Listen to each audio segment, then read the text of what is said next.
joined by Bob and Bella this morning, and I'm extremely excited because we're talking about guide dogs and also the Guide Dog Association and what they do. Now, the first canine was trained in 1957, and since then, 350 dogs are out there making sure that they are servicing people with disabilities. While I'm taking a look at Bob and Bella, literally, have a look at the amazing work that these canines and also the people who train them do in South Africa. Show them how much you love them with Bob Martin. Many of us spend a great part of our lives figuring out how we're going to make a difference in the world. But for some of the chosen puppies here at the South African Guide Dogs Association, the path to a meaningful life begins almost immediately after birth. Isn't that right, Parsley? Days are jam-packed at the South African Guide Dog Association. It takes up to 2 years to train these special canines, and it all starts in the puppy enrichment area.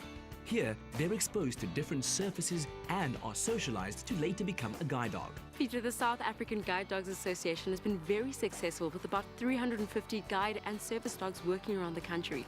Can you tell us more about the initiative? It actually started in 1953. Started off with guide dogs, and our founder member Gladys Evans brought the whole concept from the United Kingdom. In 1993, we started branching off into the training of service dogs. Those are for people with physical disabilities.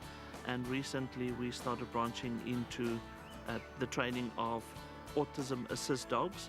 So although guide dogs is still the core business, we have got those other areas that we cover as well. And how do you reach out to people who may need guide dogs and let them know about the association? It's all about word of mouth. You know, friends, family will talk to other people. We do not advertise far and wide. We need approximately about 70, maybe 80 clients, applicants per year. That's the average that we're getting at the moment. How long does the guide dog work? With the owner, from the age of 18 months to 2 years, varying on how long the training period took. But on average from about 2 years, and then the dog will work up until around about 10 years of age. And obviously, depending on the dog's medical condition, you know, retirement might be recommended to the owner of the dog. Every second of every day, the partnerships are helping people who are visually impaired get to where they want to be in life.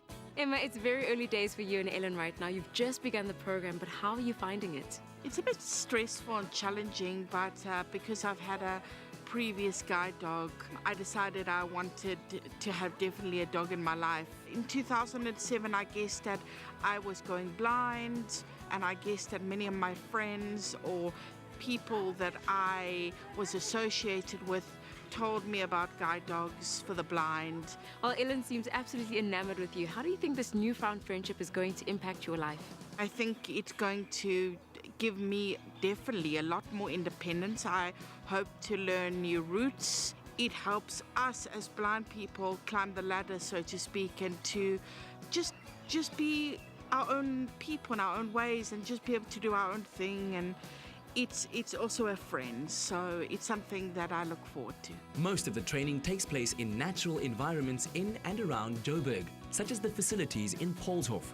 Tendi soon lost her heart to one of the new pups. Have a look at this little guy. She's a bit asleep right now, but she's only 4 weeks old. She'll start training at the age of 7 weeks, and thereafter at the age of 1 year she'll begin her formal training. And then she'll dedicate her life to service.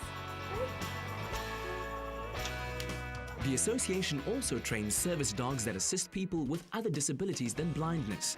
These clever canines can switch on lights, open doors, and more.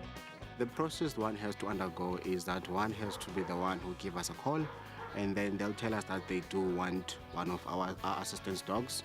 It could be a guide dog, a service dog, or autism dog. And then what they have to do is we send them an application form. Then once they've been interviewed, then they'll be put on the waiting list.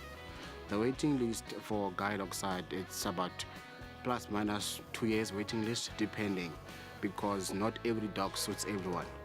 One has to wait for a dog that suits them, of their speed, of the environment they're coming from. Is it a quiet? Is it a semi-busy? Is it a busy area? We don't allow people to bring their own dogs. We run our own program where we do our own breeding, from breeding to puppy walking, from puppy walking to training. So whoever wants our service would have to contact us and have one of our dogs. Some people think of heroes as having capes and masks, but these heroes are very happy with their coat of fur and they dedicate their lives to being faithful sidekicks to their owners. The association depends on the support of caring donors like Bob Martin as well as volunteers. Visit guidedog.org.za to read more. Show them how much you love them with Bob Martin.